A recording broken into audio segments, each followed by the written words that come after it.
Bienvenue à tous mes chers Moonies dans le podcast Come on the Moon. Alexandre, je suis ravie de vous accueillir dans ce podcast où nous parlerons entrepreneuriat bien sûr. Nous parlerons également communication digitale à l'aide d'interviews de professeurs de yoga, d'interviews d'entrepreneurs, tout cela allié à la communication digitale. Il y aura certains épisodes dédiés à des interviews, d'autres épisodes spéciaux Come on the Moon et des épisodes également sur le cycle lunaire allié à chaque mois pour les entrepreneurs. J'espère que ces nouveautés vous plairont et n'hésitez pas à nous faire vos retours par message, par mail, en laissant des petites étoiles sur les plateformes dédiées comme Apple Podcast, des commentaires. Ça nous fera très très plaisir d'échanger avec vous. Je vous souhaite une très bonne écoute.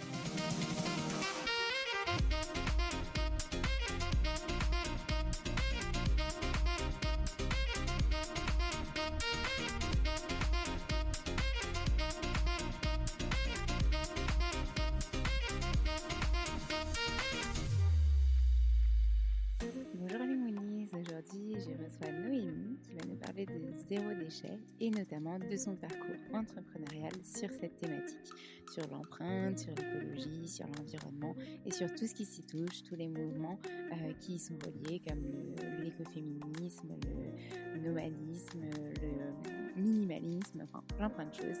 Vous allez voir, c'est super intéressant et elle en parle beaucoup mieux que moi, donc je vous laisse découvrir cet épisode. Bonne écoute.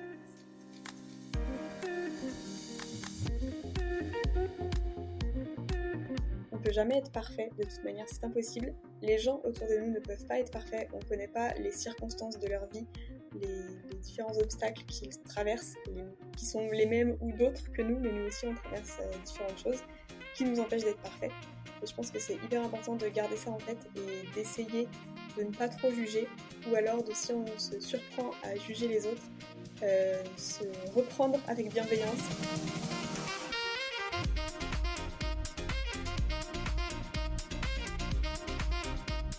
Hello Noémie, je suis ravie de te retrouver aujourd'hui dans ce nouvel épisode du podcast Come on the Moon où tu vas pouvoir nous parler de ton parcours avec l'entrepreneuriat.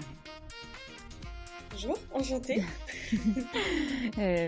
Donc c'est un vrai plaisir de te recevoir aujourd'hui parce que tu as un parcours qui est plutôt atypique et qu'on n'a jamais eu dans l'épisode. Donc les auditeurs l'écouteront petit à petit et tu vas beaucoup mieux le présenter que moi. Donc est-ce que tu peux nous parler un petit peu de ton parcours, voilà, les études que tu as fait, comment tu en es arrivé à ce que tu fais aujourd'hui, etc. Oui, alors je vais du coup commencer directement par ce que je fais aujourd'hui pour remonter dans le passé, pour recréer des liens. Du coup, aujourd'hui, je fais de la création de contenu principalement sur Instagram, sur des sujets autour de l'écologie, du zéro déchet notamment, de manger vegan, toutes des choses autour de l'éthique d'une manière générale et des sujets globalement engagés. Je parle aussi de féminisme, de lutte antiraciste, etc. Et en fait, j'en suis arrivée là parce que j'ai découvert le zéro déchet complètement par hasard quand je travaillais dans un village vacances en tant que job étudiant pour l'été. Et en fait, je dormais dans un dortoir et une de mes collègues dans le dortoir avait posé sur son lit le livre de Bea Johnson qui s'appelle Zéro déchet, qui venait de sortir quelques mois avant. Et j'en avais jamais entendu parler et le titre m'a vraiment intriguée parce que je me suis dit zéro déchet, ce n'est pas possible, elle ment forcément, il y a un truc, c'est pas normal. Et donc j'ai demandé à ma collègue de lui emprunter le livre, je l'ai lu et ça a été un peu une révélation. Et pendant que je le lisais, je me suis dit bah oui, c'est évident en fait, c'est ça qu'il faut faire, c'est super logique, pourquoi on n'y a pas pensé avant, pourquoi tout le monde ne fait pas comme ça. Et j'avais déjà eu une éducation, j'ai des parents qui sont assez engagés, assez écolos. J'avais eu au cours de ma scolarité, notamment en primaire, j'avais eu un maître qui était vice-président de la LPO de mon département, enfin voilà, qui était très engagé dans la protection de la nature de manière générale, de l'environnement, des animaux, etc. Mais moi, j'avais les informations générales, mais j'étais pas engagée à mon tour. Et la lecture de ce livre Zéro déchet m'a vraiment lancée dans une nouvelle manière de voir l'écologie de manière générale. Et donc j'ai commencé à faire mes petits trucs de mon côté, du jour au lendemain. J'ai voulu tout mettre en place d'un coup. Et au fur et à mesure, j'apprenais sur le tas, en fait. Dès qu'il y avait un nouveau truc que je voulais changer, j'apprenais sur le tas. Donc j'ai énormément appris sur Internet. Et un jour, j'ai une amie qui m'a dit, mais en fait, tu connais plein de choses. Il faut que toi aussi, tu partages ce que tu as appris sur Internet parce que ça peut intéresser des gens comme toi, tu as été intéressé par ce que d'autres disaient et ça t'a aidé à en arriver là. Donc pourquoi tu ferais pas pareil? Du coup, j'ai lancé un compte Instagram et un blog que j'ai appelé Naturellement Green et qui sont toujours mon activité aujourd'hui. Alors le blog est relativement mort, il est un peu en pause. J'ai beaucoup plus accroché au format Instagram que j'utilisais déjà avant personnellement, donc aussi voilà, voilà, ça me plaisait bien. Et donc voilà, aujourd'hui je continue de parler beaucoup d'écologie et de zéro déchet, mais au fur et à mesure de mon apprentissage, on va dire, de l'écologie et du zéro déchet, j'ai découvert plein d'autres sujets hyper importants. C'est notamment ça qui m'a amenée au véganisme.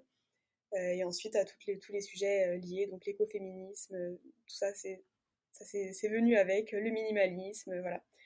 Donc en fait, ça a été un peu une évolution au fur et à mesure. Et ce qui a beaucoup aussi joué, notamment sur le côté écologie, c'est qu'au moment où j'ai découvert le zéro déchet, j'étais en licence de génétique et biologie cellulaire, donc un truc vraiment hyper technique, mais qui avait quand même un lien avec le vivant d'une manière générale. Et je me suis rendu compte que je rêvais de faire un master là-dedans, mais qu'en fait, c'était pas pour moi. Ça m'intéressait vraiment, mais moi, je me voyais pas travailler là-dedans. Et du coup, je suis partie faire un master développement durable à la base, c'était un peu plus large que juste du développement durable. Il y avait aussi de l'écologie dans le sens étude des écosystèmes. Et bref, ça m'a vraiment, comment dire, ça m'a appris plein de petits détails sur tous les sujets que moi j'évoque au quotidien. Et ça m'a appris aussi comment dire, le fonctionnement plus large de tout ça. Donc tout ce qui est, je sais pas, avec les collectivités territoriales, la gestion des déchets au niveau national, ce genre de choses, qui pour moi, moi qui voyais juste le zéro déchet comme un petit truc au quotidien, quoi, individuel, ça m'a permis d'élargir un peu mon point de vue. Donc voilà, et donc j'en suis arrivée à aujourd'hui. Ok, c'est hyper riche et tu parlais justement de tous ces mouvements derrière que tu as pu expérimenter aussi et finalement en fait tu l'as très bien dit mais ils sont tous en lien finalement enfin Ouais. l'écoféminisme, le minimalisme, le véganisme enfin c'est tiré en fait de tout ça et puis ça a fait de toi cet alignement en fait que tu as trouvé aujourd'hui qui te correspond finalement on dirait en tout cas à merveille.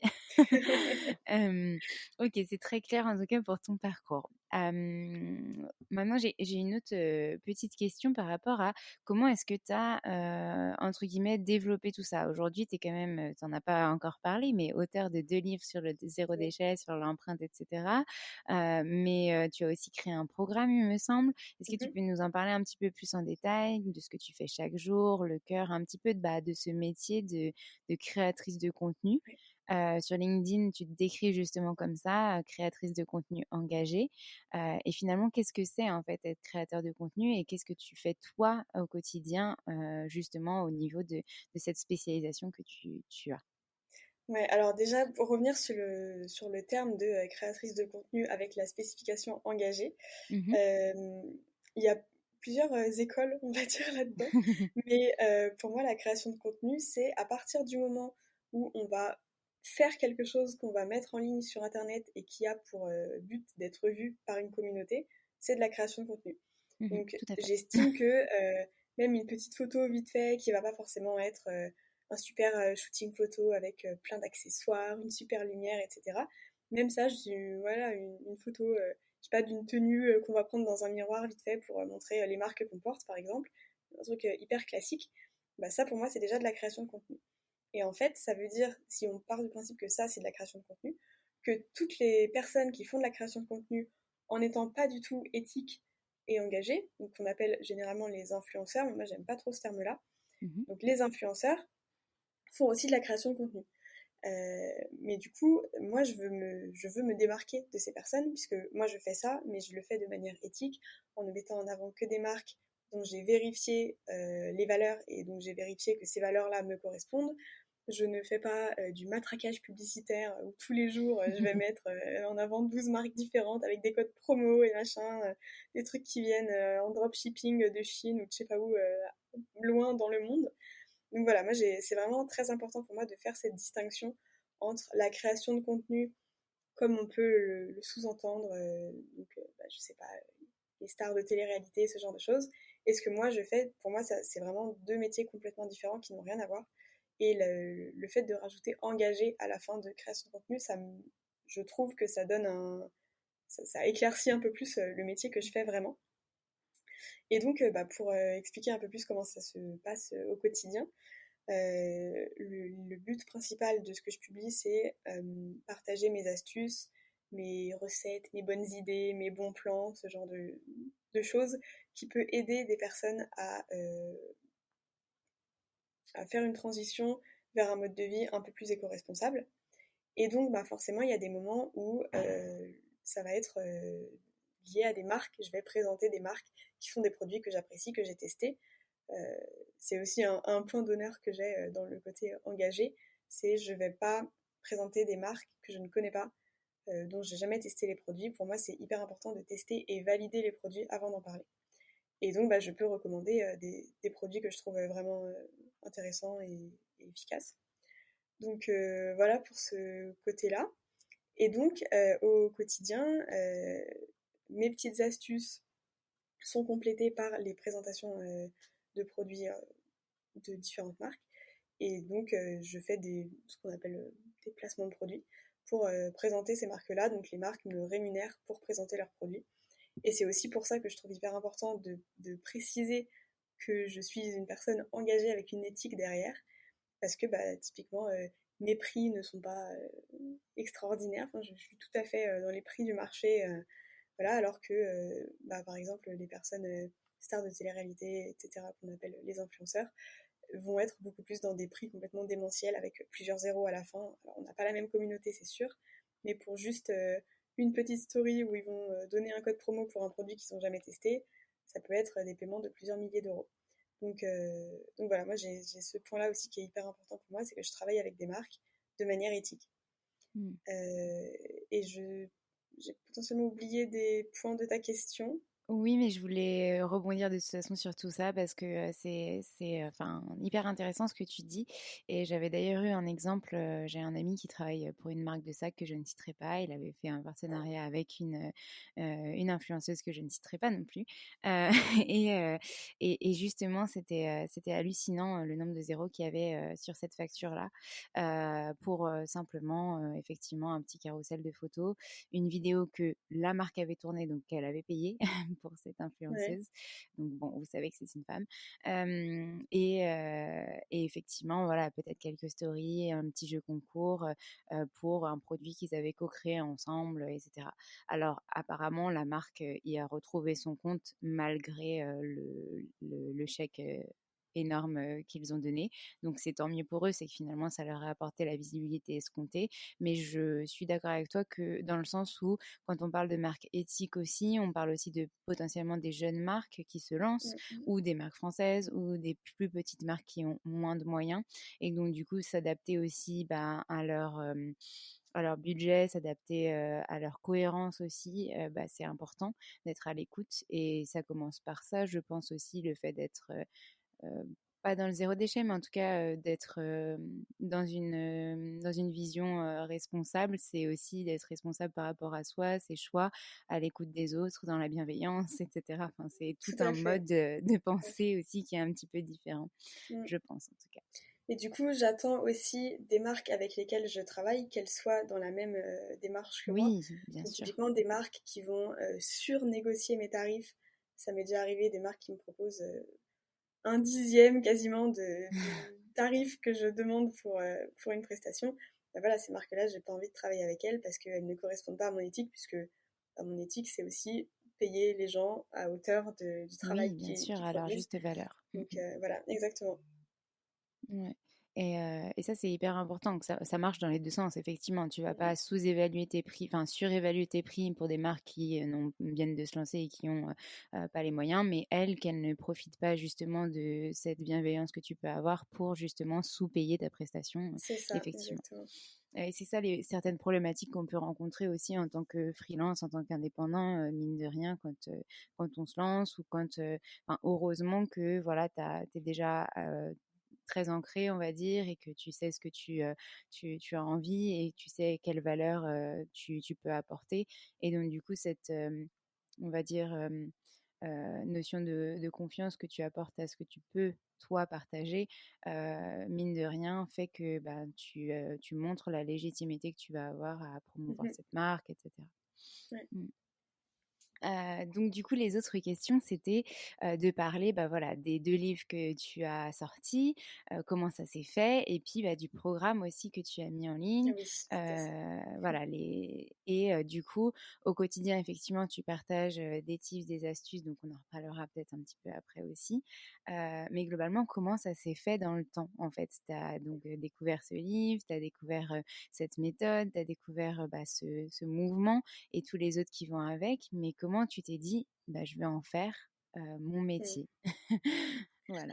Bah, du coup, je me le suis pas vraiment dit au début, enfin pas du tout au début. Au début, j'ai juste commencé à partager mes trucs.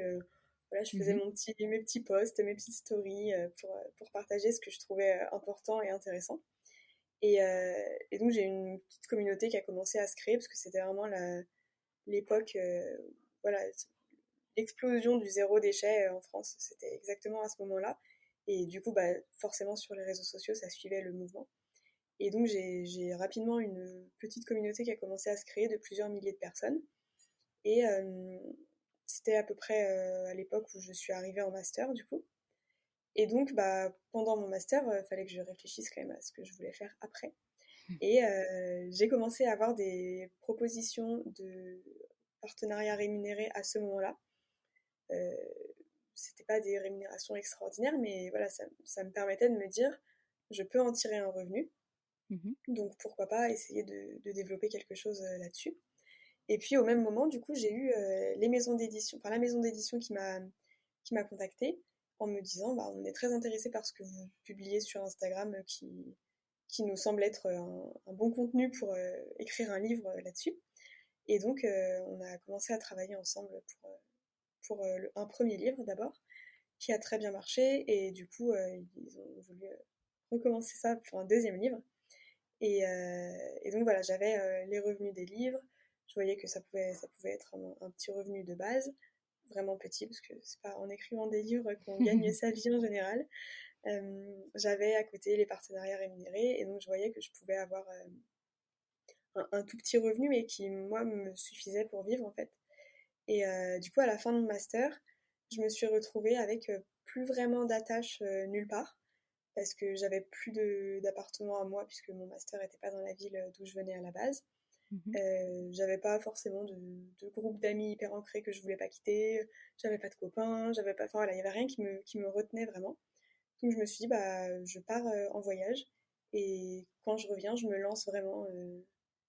Voilà, là je pars du principe que c'est le début de ma profession de Mhm. créatrice de contenu. Mais voilà, je vais commencer ça doucement, je vais pas me lancer tout de suite à fond. Et donc pendant quelques mois, j'ai voyagé, j'étais en pleine écriture de mon deuxième livre aussi à ce moment-là. Donc voilà, j'y allais un peu doucement sur ce que je publiais sur Instagram, mais quand je suis rentrée, j'ai recommencé à publier. Et là, c'est vraiment parti avec les partenariats rémunérés et voilà, les livres, le deuxième livre qui a été publié et tout ça. Donc voilà, ça Ok. s'est fait comme ça. En fait, j'étais dans le mouvement de partager des choses, etc. Et j'ai juste vu que c'était possible d'avoir un revenu qui était très petit mais qui me suffisait pour vivre. Donc je me suis dit, bah allons-y, puis on verra ce que ça donne. Et donc ça fait 2 ans et demi, un tout petit peu moins de 2 ans et demi que j'ai commencé. Et donc ça fait 2 ans que j'ai commencé vraiment à me dire, voilà, j'y travaille sérieusement et le but c'est vraiment de gagner de l'argent parce qu'il faut bien vivre à un moment. Et pour l'instant, voilà, je vois que c'est assez, ça fonctionne bien. Même en n'étant pas une acharnée du travail, parce que je suis très dans un rythme de travail très slow, à Mmh. respecter mes besoins de repos, etc. Donc vraiment, je ne suis pas du tout à travailler des dizaines et des dizaines d'heures par semaine. Et même en fonctionnant comme ça, je vois que je peux tirer un revenu correct, qui me suffit en tout cas. Donc voilà. Et du coup, tu me demandais aussi concernant le programme. Oui, alors je voulais juste que tu juste Ouais, recites les 2 noms de tes livres. oui. En effet, c'est mieux pour la promo quand même. Alors du coup, le premier, c'est mon cahier Objectif Zéro Déchet, Mmh. qui est un petit livre, vraiment un petit guide pratique qui fait une petite centaine de pages où sont regroupés à l'intérieur tous mes petits conseils, tous mes astuces sur le zéro déchet. Euh, Avec quelques petites recettes, des idées de menus, ce genre de choses.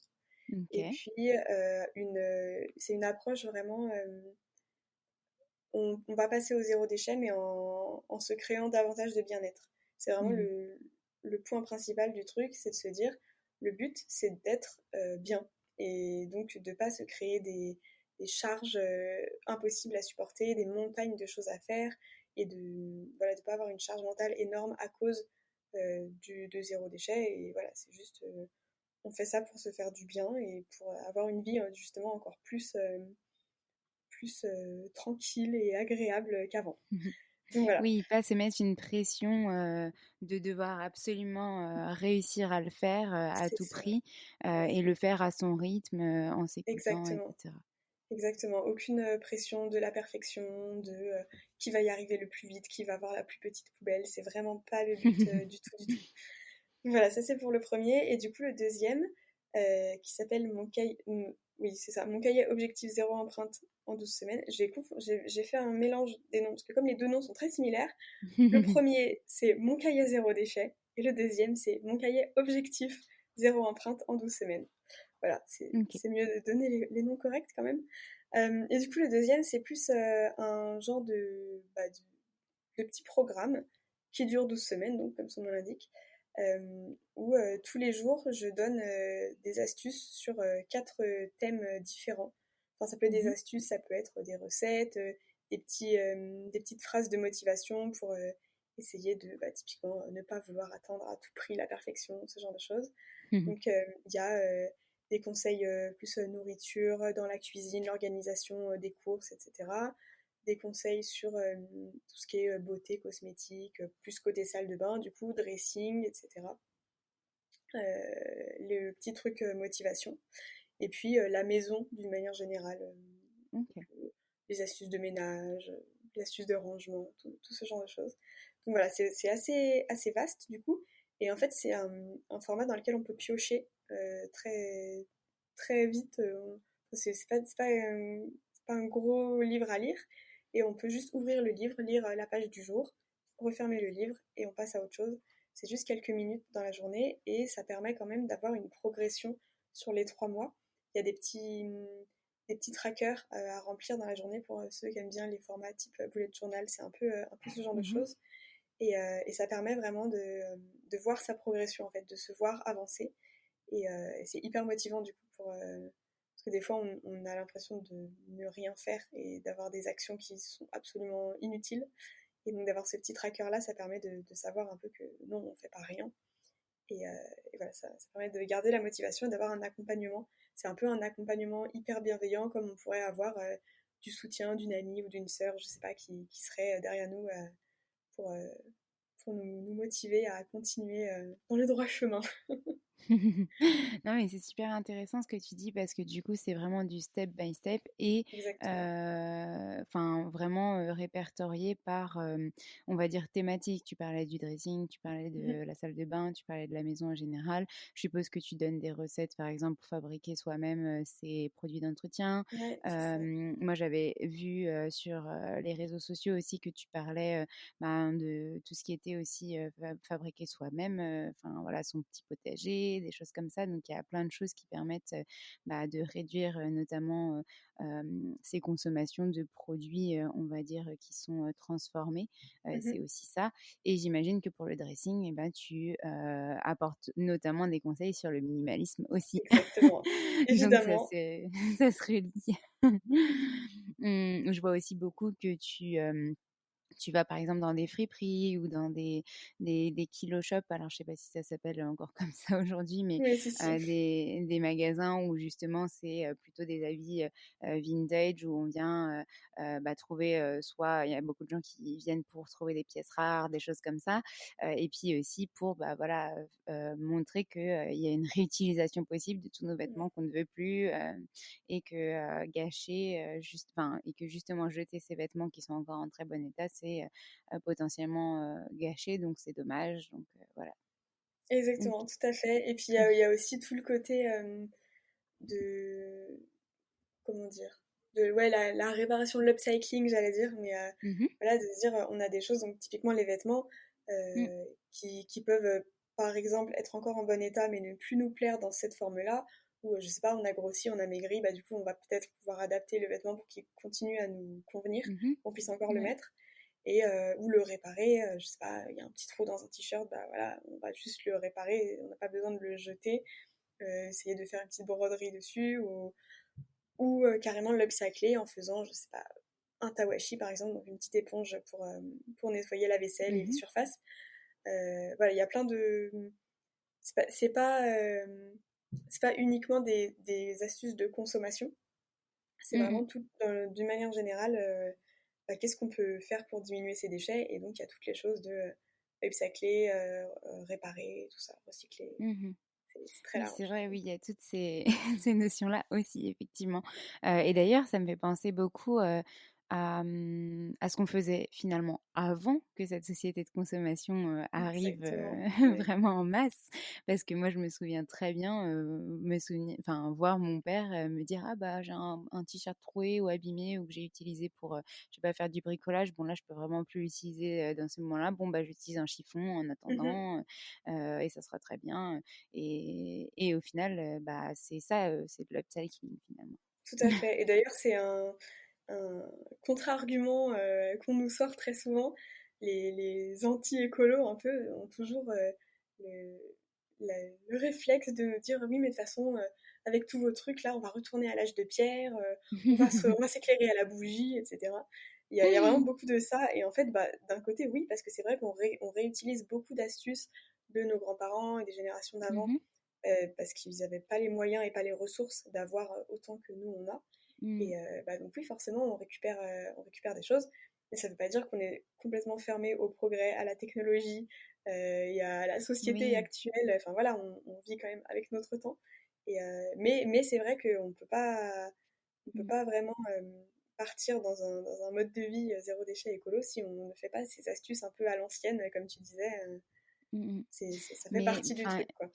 il y a plusieurs visions aussi. D'un autre côté, je comprends un petit peu aussi cette vision-là, parce que je sais que ma mère, par exemple, quand je lui ai dit ah, je vais utiliser des culottes menstruelles, Mhm. elle m'a dit mais non, c'est pas possible, tu vas pas revenir à ça. Moi, j'avais ça à ton âge, mais ou des choses voilà comme ça qui se lavaient. C'est quand même beaucoup mieux d'avoir des choses qui peuvent se jeter pour ton hygiène, etc., pour les bactéries.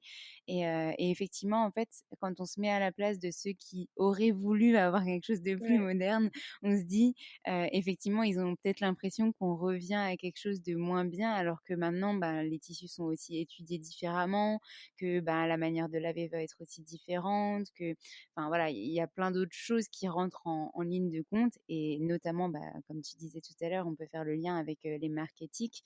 Dans ce type de structure, il y a aussi des marques qui sont pas du tout éthiques mhm, aussi, et on clairement. peut rapidement se faire avoir. Donc, j'imagine que ton rôle, c'est aussi de prévenir sur tout ça, de bien regarder, voilà, les compositions de chaque produit qu'on achète, etc. Et mine de rien, il y a beaucoup de communication finalement à avoir auprès des gens qui ont potentiellement envie de s'y mettre, mais qui ne savent pas trop par où commencer, qui ne savent pas vers quelle marque se tourner, qui ont peut-être potentiellement peur de se faire avoir, etc. Exactement, ouais, c'est vraiment. En fait, ce qui bloque souvent les gens pour se lancer ou même pour aller plus loin s'ils ont déjà un peu commencé, c'est ouais, ils ont peur de faire des bêtises, ils connaissent pas, ils savent pas où trouver les informations.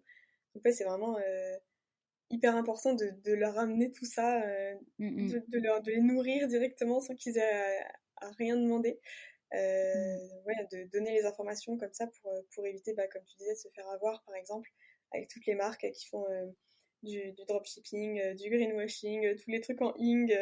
C'est vraiment c'est hyper courant et il y a plein de gens qui se font avoir. Et même en étant alertés sur le sujet, il y en a qui sont vraiment tellement, tellement bien faits qu'on peut quand même se faire avoir. Donc, ouais, c'est un sujet vraiment, vraiment, comment dire, primordial. Enfin, ça fait partie de l'éducation à l'écologie aussi, d'apprendre ce qui est vraiment écolo, ce qui Oui. est bon, et comment faire pour savoir ce qui est moins bon, du coup. Où chercher les informations, comment détecter les petits indices qui peuvent mettre la puce à l'oreille, tout ça. Et comment le faire en fonction de voilà, la modernité d'aujourd'hui, en fonction de ce qui est mis en place aussi. J'imagine que Exactement. voilà, pas seulement adapté aux anciennes pratiques de notre grand-mère, etc., mais au C'est ça. contraire, savoir que voilà, le tri des déchets se fait de telle manière. Donc aujourd'hui, on accepte dans la poubelle jaune tout ce qui est emballage alu, tout ce qui est conserve, Ouais. etc. Et donc déjà être informé sur ça, c'est une potentielle base pour Ah commencer. bah tout à fait, oui, tout à fait. Et pour revenir sur ce que tu disais tout à l'heure par rapport à l'hygiène, Mmh. que ça peut être un peu un frein de se dire bah oui mais c'est moins hygiénique, de revenir à ce qu'on faisait Mmh avant, mh. c'est moins hygiénique. Il y a aussi toute la question de dire est-ce qu'on n'est pas peut-être allé trop loin, justement notamment sur l'hygiène, à vouloir que tout soit aseptisé, que tout soit hyper propre, Mmh. ultra propre. Et au final, on s'est rendu compte que c'était pas forcément bon pour la santé et pour notre immunité d'avoir trop de propreté, qu'il fallait justement qu'on soit confronté un peu à des microbes, à des bactéries pour pouvoir juste se créer une immunité et se Mmh mh. développer encore cette immunité au fur et à mesure de notre vie. Et c'est aussi un truc qui est assez souvent remis en question, le côté, voilà, c'est sale, réutiliser par exemple des produits menstruels, c'est sale, etc. Mais voilà, il y a cette prévention à faire aussi, en disant Mmh. attention à ne pas trop être dans l'hygiène, justement, parce que ça peut aussi poser des problèmes. Mmh. Bah, On en parle déjà, notamment pour les bébés, rien que pour oui, les bah oui, bébés, les exactement, ouais. confronter au monde Mmh, extérieur pour qu'ils soient pas malades.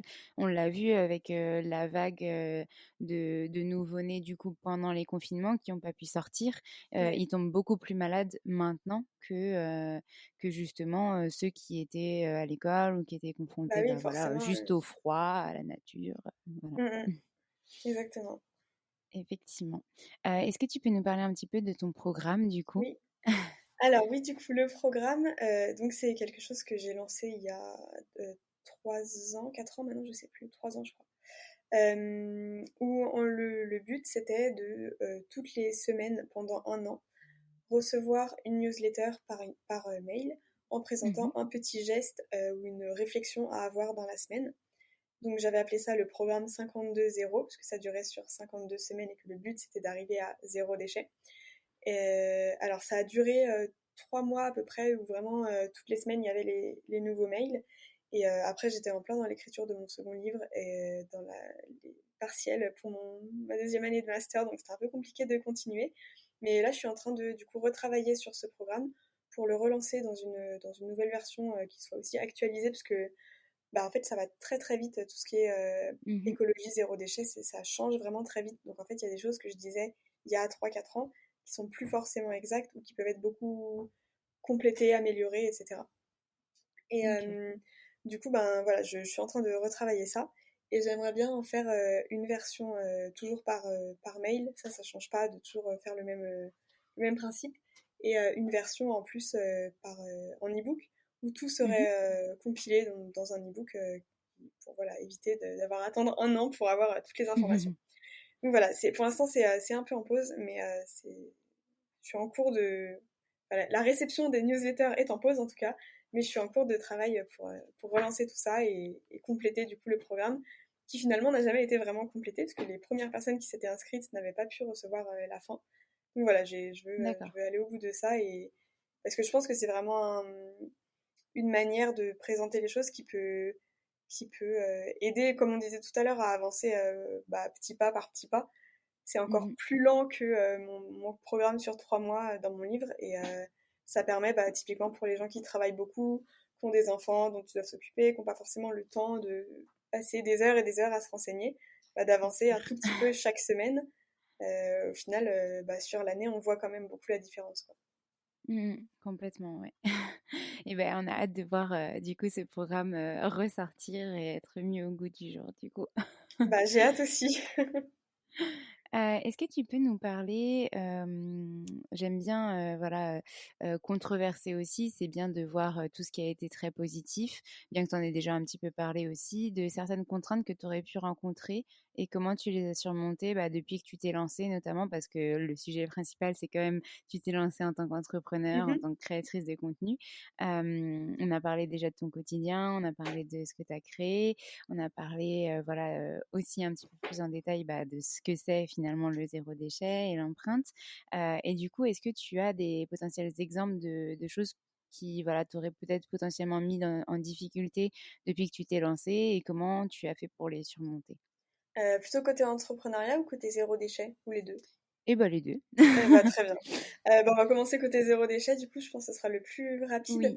Oui. Quand j'ai commencé, comme je disais tout à l'heure, j'ai vraiment tout voulu faire du jour au lendemain à 100%. Et en fait, très vite, je me suis rendu compte que c'était pas possible, que c'était trop pour moi. Ça me faisait une Mhm. charge mentale, vraiment, c'était impossible. Je pouvais pas gérer ça, plus mes études à côté, plus ma vie familiale, personnelle, voilà, ça faisait trop. Mhm. Et du coup, j'ai quand même assez vite appris à lâcher du lest et justement à pas être parfaite. J'ai vraiment cherché la perfection pendant, je dirais, 6 mois, 1 an à peu près. Et après, je me suis rendu compte que c'était juste impossible en fait de fonctionner comme ça, que je me faisais plus de mal qu'autre chose et Mhm.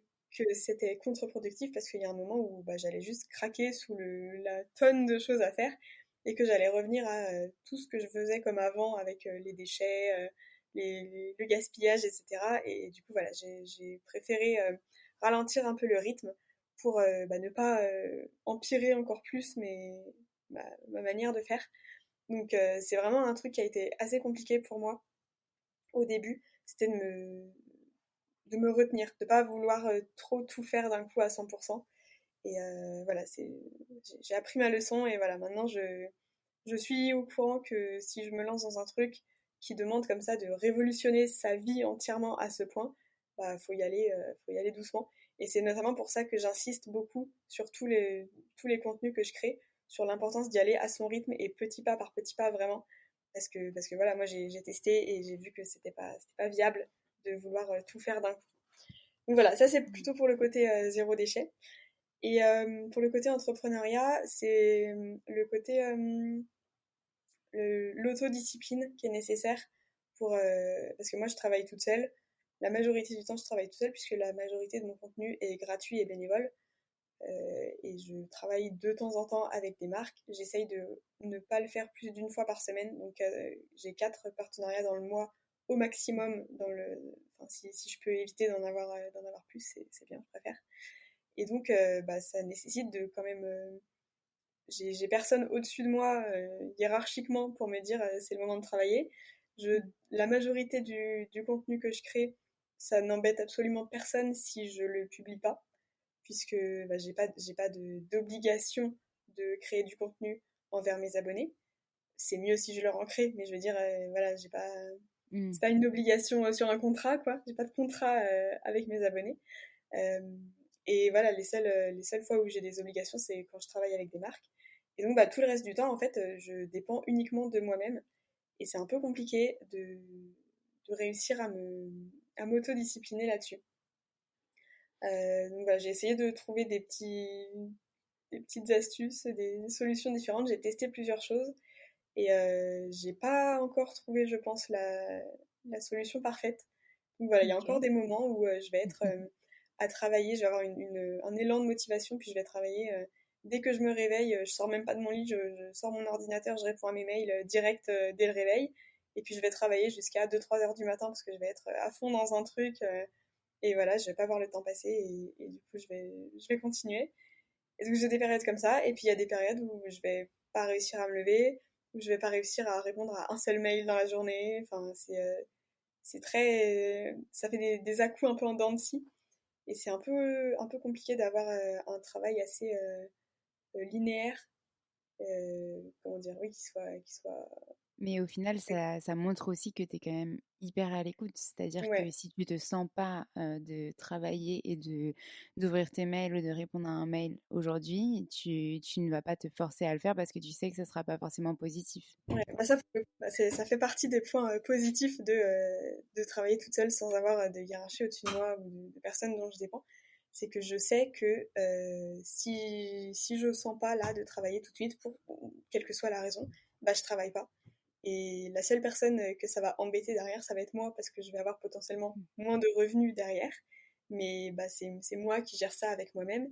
Et voilà, c'est vrai que j'ai vraiment appris à m'écouter et à être à l'affût presque de la moindre sensation d'inconfort ou de la moindre fatigue ou quoi.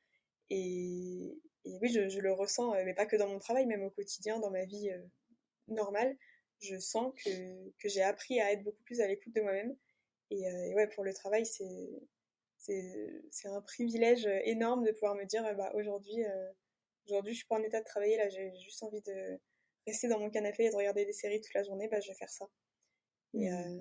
donc voilà, c'est très très bien de pouvoir le faire. Le problème, du coup, ça rejoint l'autodiscipline, c'est que bah, il faut savoir s'arrêter aussi de le faire. Et des Mmh. fois, se mettre une pile un peu pour se forcer un peu à faire des trucs, même si on n'en a pas forcément envie.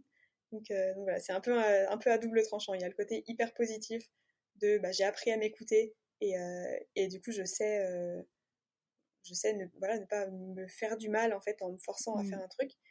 Et un peu le côté, le pendant négatif du truc de bah, faut savoir aussi se mettre des limites et Mmh. quand ça fait 3 jours qu'on est au lit et qu'on fait rien, bah faut peut-être arrêter un peu de trop s'écouter et se mettre à faire quelque chose, quoi. Bah justement, ça rejoint ma prochaine question qui est, est-ce que tu aurais 3 ou plus, hein, mais en général, je demande 3 conseils à donner à des entrepreneurs qui aimeraient se lancer, peu importe leur secteur d'activité, etc. Et je pense que justement, cette autodiscipline et le fait de savoir s'écouter, c'est des conseils aussi. Enfin, là, on parlait de la question des contraintes que tu aurais pu rencontrer et voilà, comment tu as solutionné le problème. Mais finalement, c'est aussi des conseils, finalement. Apprendre à Ouais. s'écouter, Ah oui, ça oui. en fait partie. Ouais. C'est primordial, je trouve en tout cas. Ouais, je suis tout à fait d'accord, oui, c'est hyper courant. Et moi, enfin, j'en ai pas mal dans mon entourage, des gens qui sont entrepreneurs du coup et qui se lancent tête dans le guidon et qui vont jamais prendre le temps de souffler. Bah, au bout d'un moment, on explose en fait. Et Mmh même si on s'en rend pas forcément compte, mh. on peut vite devenir hyper aigri, hyper désagréable sur plein de trucs avec son entourage et donc potentiellement aussi dans son travail. Voilà, ça peut créer des soucis, ça empêche un peu de prendre du recul sur la situation en général. Donc ouais, vraiment de s'écouter, de savoir prendre du repos, même si on a une tonne de choses à faire, bah, s'il y a besoin de repos, il y a besoin de repos. Et en fait, si on fait les choses à faire en étant complètement à plat, on va pas les faire bien et on va potentiellement manquer de créativité, de nouvelles idées un peu ingénieuses qu'on n'aurait pas eu, enfin, on aurait ces idées ingénieuses si on était bien reposé et qu'on avait pris le temps de s'écouter, de faire une pause. Et là, bah, on est au bout du rouleau, donc on les a pas. Donc je pense vraiment que c'est hyper important de pouvoir ouais, se laisser souffler un peu pour reprendre encore mieux derrière et du coup faire le travail encore mieux. Donc ouais, ça je dirais, c'est mon premier conseil, Mmh. c'est peut-être le plus important. Euh, le deuxième, je dirais qu'il faut savoir s'entourer de Mmh mh. gens qui sont à peu près dans la même démarche que nous. Donc moi, je sais que, bah, par exemple, je suis amie avec pas mal d'autres créatrices de contenu engagées sur Instagram aussi. Et voilà, quand on a un problème avec bah, juste une marque, un problème avec des abonnés pour X ou Y raison, ou avec une autre créatrice de contenu, par exemple, bah, on peut en parler, on peut en discuter ensemble, on peut juste venir décharger tout ce qu'on a à décharger Mmh. et peut-être essayer de trouver des solutions, avoir un soutien, un Mmh. accompagnement de personnes qui comprennent exactement ce qu'on est en train de vivre. C'est hyper précieux, je trouve, d'avoir ça. Mmh. Et ça fait vraiment du bien. Et dans les périodes de remise en question, ça peut aussi bah, permettre de prendre du recul. Je disais tout à l'heure que c'est hyper important de savoir prendre du recul. Bah, du coup, de ne pas être tout seul à avoir une vue sur son activité et sur sa situation de manière générale. Ça aide, je pense, vraiment beaucoup à pouvoir prendre ce recul.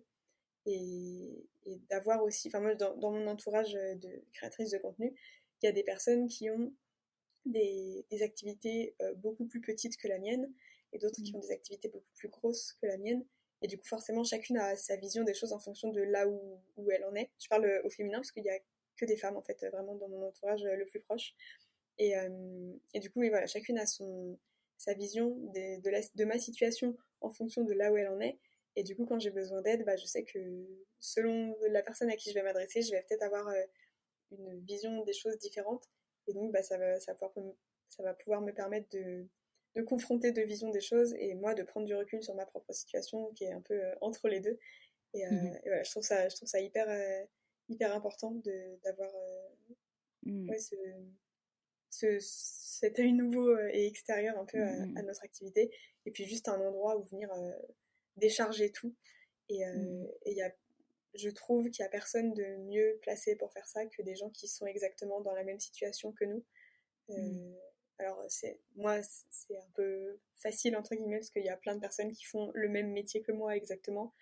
Mais c'est pas le cas pour tous les entrepreneurs, mais on peut toujours trouver des choses un peu similaires selon les activités. Et voilà, moi, je sais que c'est principalement passé par Instagram, ce réseau qui s'est créé. Il y a plein d'autres manières de le faire.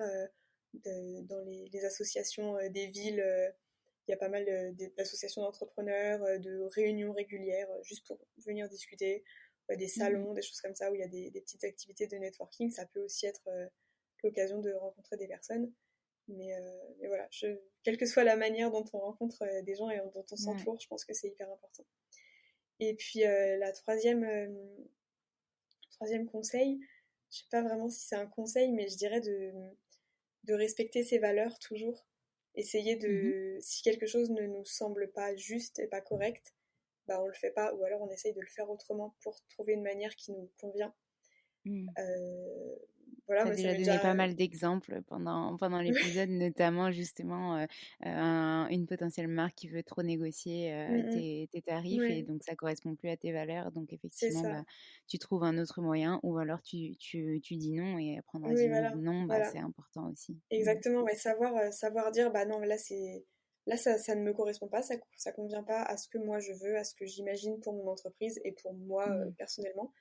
Savoir se positionner et dire non, surtout en tant que femme, je pense que c'est encore plus difficile. Et du coup, c'est vraiment hyper important de savoir le faire. Et voilà, moi, ça m'est déjà arrivé de ne pas réussir à dire non et de me retrouver dans des situations où j'étais hyper mal à l'aise et de devoir quand même faire quelque chose avec une marque alors que en fait, j'ai découvert que cette marque était liée à, je sais pas, un grand groupe que je n'appréciais pas du tout. Ça m'est déjà arrivé. Et je m'en suis rendu compte la veille de publier le partenariat, par exemple. Et là, je me retrouve en me disant, ouais, dès le début, ça me semblait un peu bizarre. Et en fait, là, je me rends compte que voilà, c'est pour ça que ça me semblait bizarre. Et j'aurais pas dû dire oui. Et voilà, enfin, des choses comme ça, si ça peut mettre vraiment mal à l'aise et ça peut compliquer le travail énormément de pas respecter ses valeurs. Et après, même juste pour une question d'image, ça peut être hyper négatif. Donc voilà, pour apaiser tout ça, dès qu'on sent qu'il y a un petit truc qui est pas aligné avec nous-mêmes, je pense qu'il vaut mieux aligner, vraiment c'est le terme. C'est le mot. Faut vraiment faire très attention à ça, et ça revient un peu à ce qu'on disait tout à l'heure sur apprendre à s'écouter, et ça fait aussi partie de savoir s'écouter, et savoir quand le travail qu'on nous demande ne correspond pas à ce que nous on s'imagine faire dans le meilleur des mondes, quoi.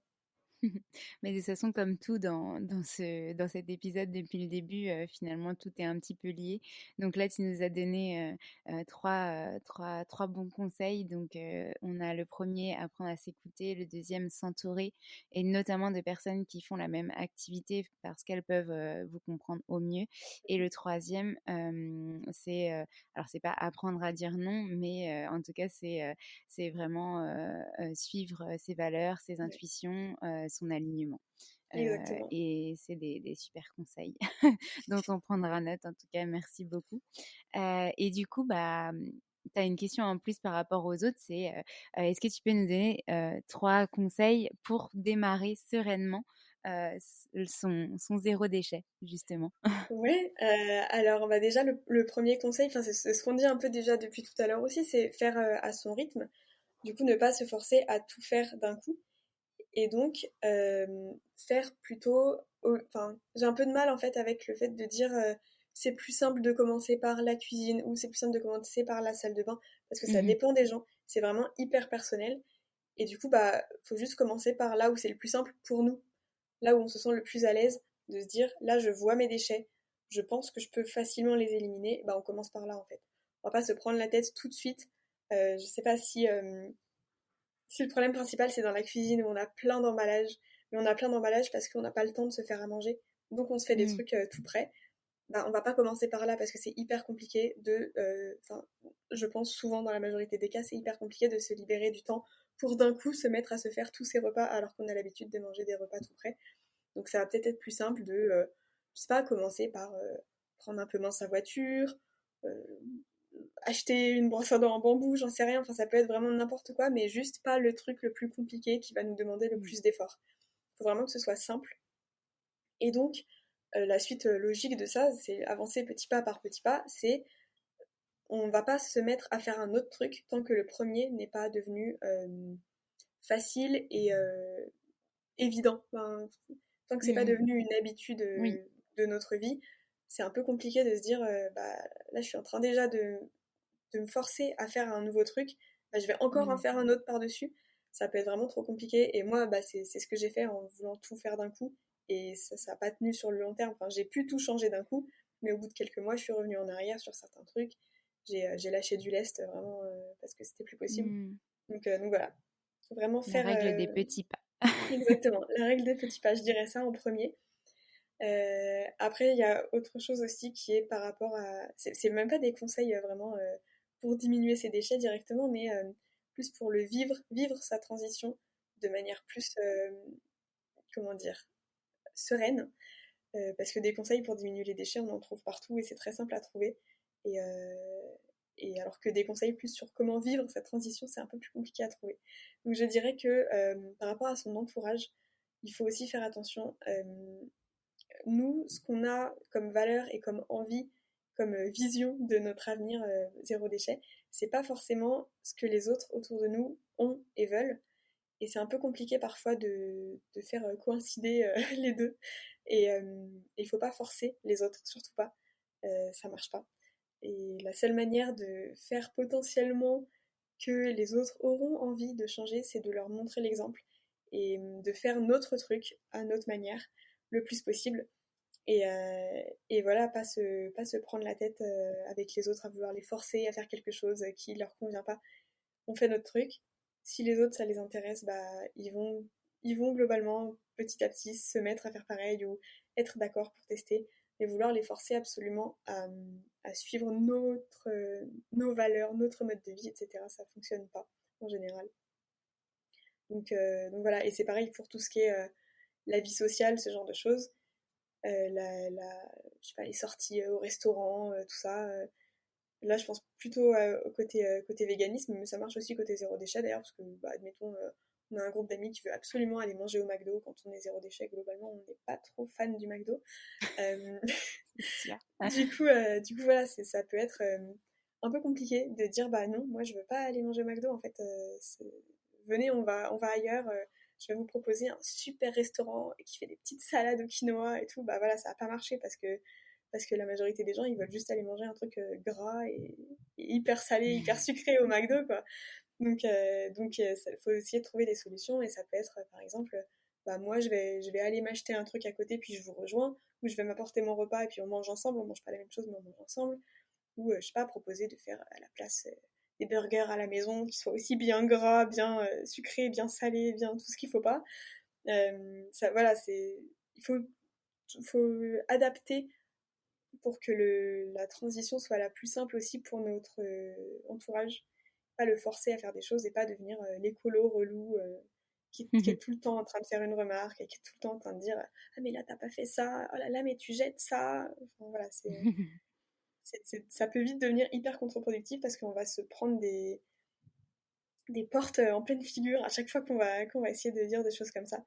Et au final, on n'aura même plus envie. Donc voilà, ça c'est vraiment, je pense, hyper important de faire très attention à ça. Et puis un troisième conseil,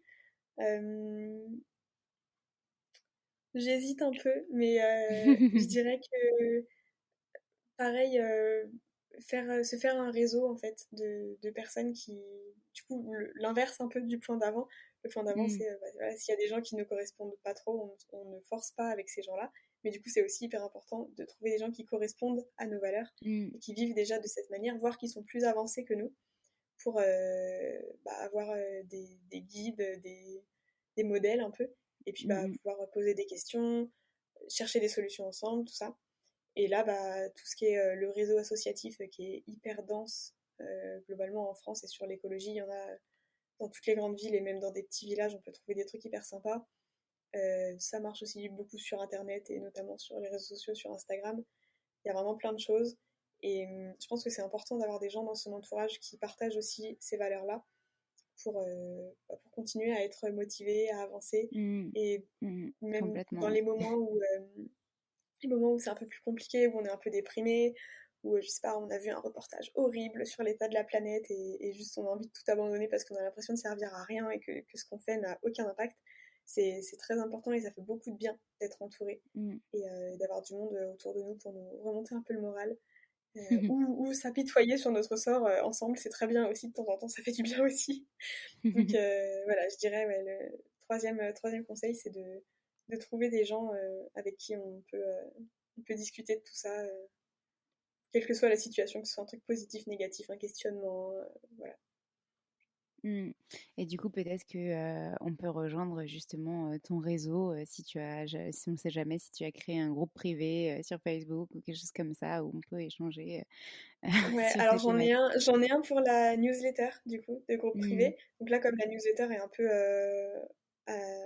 en repos, on va dire, pour l'instant le groupe, il n'y a plus grand chose qui se passe dessus, mais je le relancerai au moment où je relancerai la newsletter.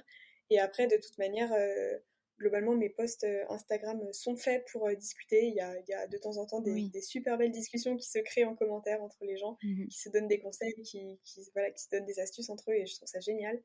Et puis même ma boîte de réception est aussi faite pour s'il y a une question, s'il y a un besoin quelconque de venir se décharger. Voilà, il y a aussi, je suis Ou aussi là apporter pour des ça. bonnes ondes. Exactement, ça marche aussi, je prends.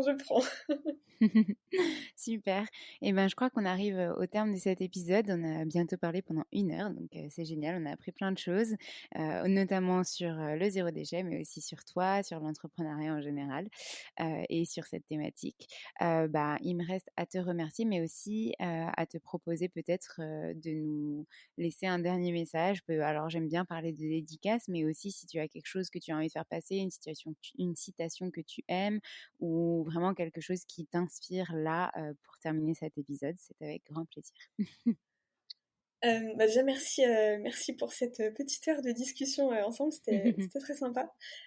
Pour le petit message, on a régulièrement évoqué la bienveillance pendant l'épisode et je pense que c'est hyper important de garder ça en tête, quelle que soit la situation, mais là spécifiquement dans le cadre de l'entrepreneuriat et du zéro déchet. On peut jamais être parfait, de toute manière, c'est impossible. Les gens autour de nous ne peuvent pas être parfaits, on ne connaît pas les circonstances de leur vie, les différents obstacles qu'ils traversent, qui sont les mêmes ou d'autres que nous, mais nous aussi on traverse différentes choses qui nous empêchent d'être parfaits. Et je pense que c'est hyper important de garder ça en tête et d'essayer de ne pas trop juger, ou alors si on se surprend à juger les autres, se reprendre avec bienveillance en se disant que c'est du jugement et c'est pas forcément la réalité, c'est pas forcément ce que les gens vivent, pensent. Voilà, c'est vraiment le côté bienveillance, je pense que c'est un truc qui est hyper important à développer. Donc voilà, Et je trouve que petit c'est mot de la parfait fin pour là-dessus. terminer, c'est clair. Justement, à développer, mais pour terminer en beauté cet épisode et cette notion d'être parfaitement imparfait aussi, Exactement, tout à finalement. fait. En tout cas, merci beaucoup Noémie. Je mettrai les liens dans le descriptif de l'épisode pour te retrouver, pour retrouver ton compte Insta, etc. Donc naturellement green. Et puis voilà, tes livres, savoir où tu en es et puis pour te suivre. Merci pour tous tes conseils, merci pour tous ces partages aujourd'hui. Et puis je te dis à très bientôt. Avec grand plaisir, merci beaucoup et à bientôt du coup.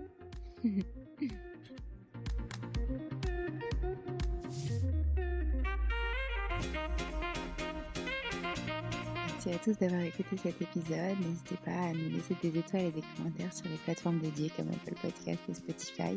Mais c'est aussi des messages privés, des commentaires. Ça nous fera très plaisir de pouvoir échanger avec vous. En tout cas, on vous dit à la semaine prochaine. Hâte de vous retrouver.